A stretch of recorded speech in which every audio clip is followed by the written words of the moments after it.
Assalamualaikum warahmatullahi wabarakatuh. Saya di sini bersama teman-teman ingin menyampaikan hasil diskusi kita mengenai wakaf. Kami di sini beranggota satu Aditya Darmawan, dua Irwan Akbar Ali, dan ketiga Jihan Kurnia Lestari. Masuki materi pertama yaitu mengenai dasar hukum wakaf.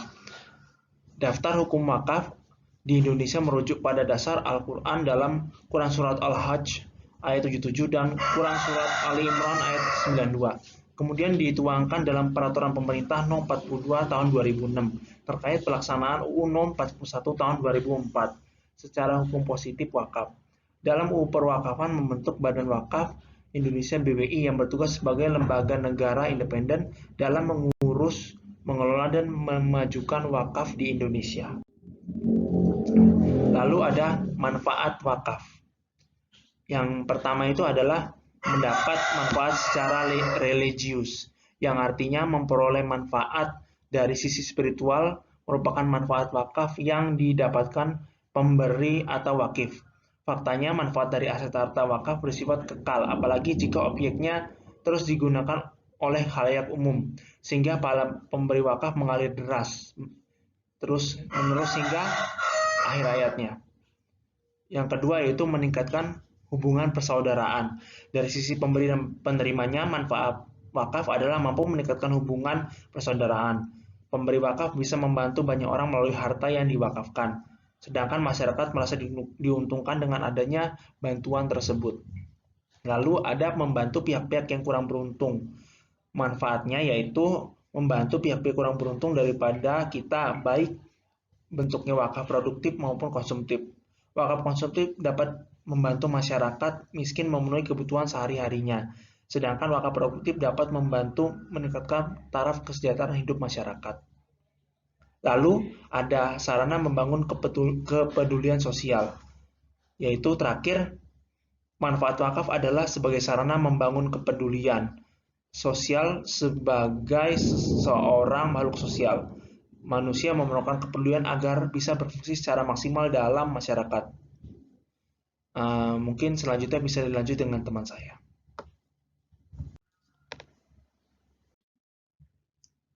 Yang kedua itu adalah jenis-jenis wakaf. Yang pertama itu berdasarkan objeknya. Secara garis besar, wakaf berdasarkan objek dibagi menjadi dua, yaitu wakaf ahli dan wakaf khairi. Wakaf ahli yaitu wakaf untuk keluarga atau saudara sendiri, sehingga pemanfaatannya itu tidak dapat dirasakan oleh masyarakat umum. Contohnya itu nafkah sehari-hari, membiayai pendidikan adik, dan lain sebagainya. Terus yang kedua itu adalah wakaf khairi. Wakaf khairi itu adalah jenis wakaf yang diperuntukkan untuk kepentingan masyarakat luas. Contohnya itu adalah seperti pemberian tanah, bangunan, dan lain sebagainya. Terus yang kedua itu adalah berdasarkan jenis yang diwakafkan. Klasifikasi kedua wakaf adalah berdasarkan jenis wakafnya, yakni wakaf berupa benda tidak bergerak dan benda bergerak.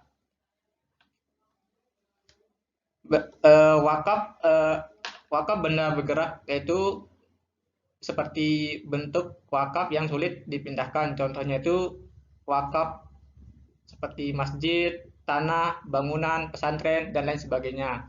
Sedangkan wakaf yang bergerak itu seperti uang tunai maupun non tunai. Yang ketiga itu berdasarkan waktu. Jenis-jenis wakaf berdasarkan waktunya terbagi menjadi dua, yaitu meliputi mu'abbad dan mu'aqqad. Mu'abbad merupakan wakaf yang diberikan tanpa batasan waktu, sehingga pemberian tersebut digunakan selama-lamanya oleh masyarakat. Contohnya itu masjid, fasilitas umum, dan lain sebagainya. Terus yang kedua itu wakaf muaqqad, adalah wakaf dengan pemberian hak guna terbatas.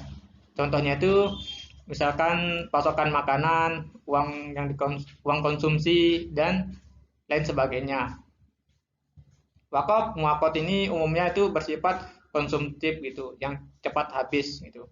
Terus yang keempat itu berdasarkan pemanfaatannya. Berdasarkan pemanfaatannya itu wakaf dibagi menjadi dua, yaitu wakaf secara langsung maupun tidak langsung.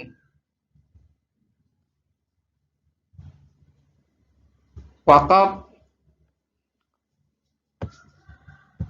ya, yang keempat itu wakaf berdasarkan pemanfaatannya itu yaitu ada wakaf tunai dan wakaf produktif. Wakaf tunai merupakan wakaf yang manfaatnya itu mampu dirasakan secara langsung oleh masyarakat. Contohnya itu seperti masjid, uang, kendaraan, dan lain sebagainya. Sedangkan wakaf produktif itu yaitu wakaf dengan wujud tidak secara langsung, mampu dinikmati masyarakat, melainkan dikelola terlebih dahulu dalam aktivitas produktif. Contohnya itu seperti modal dalam kegiatan produksi dan lain sebagainya gitu. Salah satunya itu beasiswa. Syarat-syarat wakaf. Ada 4 syarat wakaf. Yang pertama itu adanya wakif. Wakif adalah pemberi wakaf. Wakif harus berakal sehat, mempunyai harta, dan tidak berada di bawah pengampuan hukum. Terus yang kedua itu adalah harta mauquf. Harta atau mauquf. Syarat yang kedua ini adalah harta mauquf di mana aset yang diberikan sebagai wakaf wajib mengandung nilai benda halal berwujud nyata dan sebelumnya dimiliki oleh wakif gitu. Terus yang ketiga itu adalah mauquf alaih. Mauquf alaih merupakan penerima harta wakaf baik perorangan ataupun badan tertentu. Penerima wakaf harus secara tegas mengirorkan wakaf dipergunakan untuk kepentingan umum dan ibadah dan mampu menjelaskan rencana penggunaan harta mauquf. Terus yang keempat itu adalah sigot. Sigot yaitu akad yang diikrarkan baik berupa tulisan maupun lisan dari wakif. Secara saat itu juga tidak terbatas waktu dan tidak diikuti syarat batil dan tidak dapat dibatalin. Terus yang selanjutnya itu rukun wakaf. Yang pertama itu adalah pemberi wakaf menyerahkan benda yang diwakafkan setelah disyaratkan memenuhi aturan. Terus yang kedua itu adalah wakaf diterima oleh penerima, baik perorangan atau lembaga yang jelas. Terus yang ketiga itu harta yang diwakafkan berwujud nyata dan tersedia saat akad dilaksanakan. Terus yang keempat itu wajib mengirarkan akad secara jelas dan lengkap sesuai keinginan wakafnya. Terus yang kelima, harta wakaf mutlak menjadi milik masyarakat umum dan tidak dapat diklaim lagi sebagai milik pemberi wakaf. Selanjutnya yaitu tren wakaf di Indonesia. Seperti yang dapat dilihat bahwa pada grafik sebelah kiri merupakan perkembangan zakat, infak, dan sedekah yang bersumber pada Basnas pada tahun 2018. Lalu pada diagram sebelah kanan merupakan sebaran pemanfaatan tanah wakaf yang bersumber pada PWI pada tahun 2015. Apalagi bisa lah bikin. Seperti yang dapat dilihat bahwa penggunaan tanah wakaf sebagian besar masih didominasi oleh masjid dan juga musola, di mana penggunaannya lebih dari 70%, sementara 30% lainnya didominasi oleh sekolah, makam, pesantren, dan sosial lainnya. Lalu pada diagram sebelah kanan menunjukkan penggunaan tanah wakaf yang bersumber pada Kementerian Agama.go.id. Sama seperti dengan penggunaan tanah wakaf pada tahun 2015, bahwa tren penggunaannya masih didominasi oleh masjid dan juga musola yang merupakan rumah ibadah.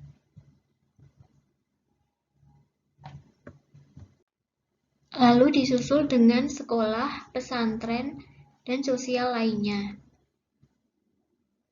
Penggunaan tanah wakaf sendiri tidak dibatasi hanya untuk kebutuhan rumah ibadah saja, namun dapat digunakan untuk bidang lainnya demi kemaslahatan umat.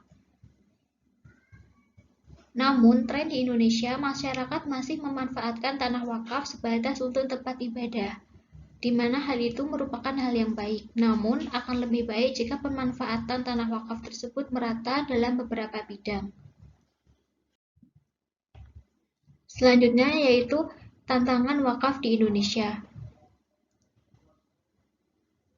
Tantangan wakaf di Indonesia dibagi menjadi 4. Yang pertama yaitu membangun kepercayaan publik, yang kedua meningkatkan kapasitas dan kompetensi nazir, yang ketiga yaitu literasi dan edukasi perwakafan, dan selanjutnya yaitu harmonisasi kelembagaan dan perundang-undangan.